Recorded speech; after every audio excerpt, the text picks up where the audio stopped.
Remix by Web.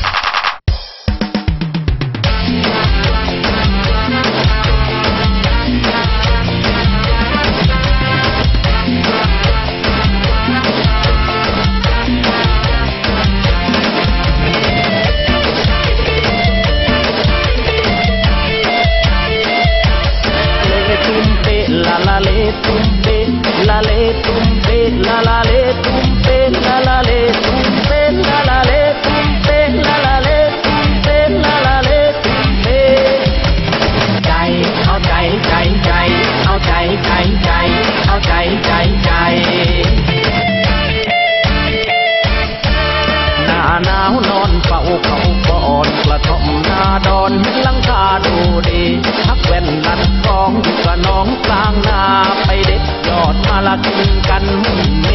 ไม่เคยลำบากเครื่องปลาเครื่องทองปลาตามลำคลองทุ่มพืชทุ่มเทละรถมุมนาละได้มาขึ้นชามทุ่มใส่ใบมะขามกินกันกล้วยเกน้ำพริกมีมะกอกกินดอกตะเดาเขาขัวลาบเขาละใส่น้ำปลาพอเป๊ะๆตะโทนาวาละทำกันสองตุ่มจุ่มไว้ในปุ่มก็ไปผู้เพไปตักมารินกินคนละกระป๋องเอาจนทีละกระนองเมาชวนเมาเตเอาเลตุ้มเปละละเลตุ้มเป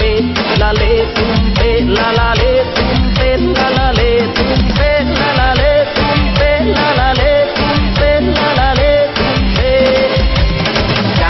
เอาใจใจใจเอาใจใจใจเอาใจใจใจเมื่อครั้งน้ำนางเบาละจำได้ไหมเราก็ถึงหัวทะเลให้กี่คนวิ่งให้นางคนส่งพอถึงสายคงก็ติดลมชมเพ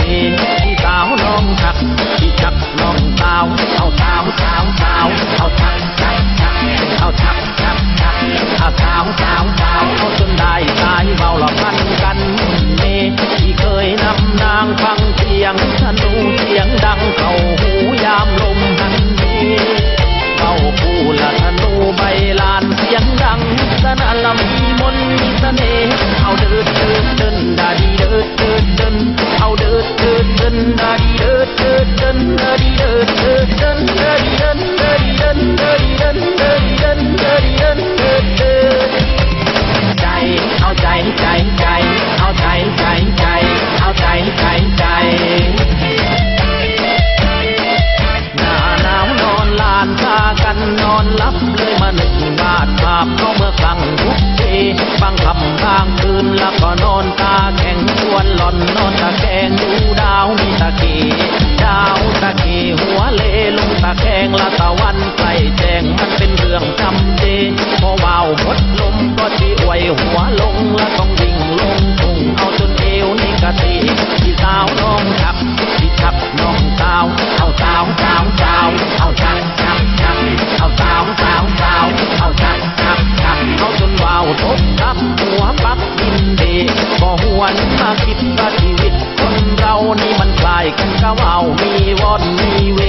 เวลามีลมนี่ก็เชิงขึ้นลอยเวลาลมหน่อยนี่ก็หมดนาเสน่ห์เวลาเงินจ้างพวกนางนี่ก็จากแม่แต่คนรักมันยังมารวนเรไม่มีนาไหนน่าจะใหญ่ยืนยงมีขึ้นมีลงเหมือนกับลำน้ำทะเล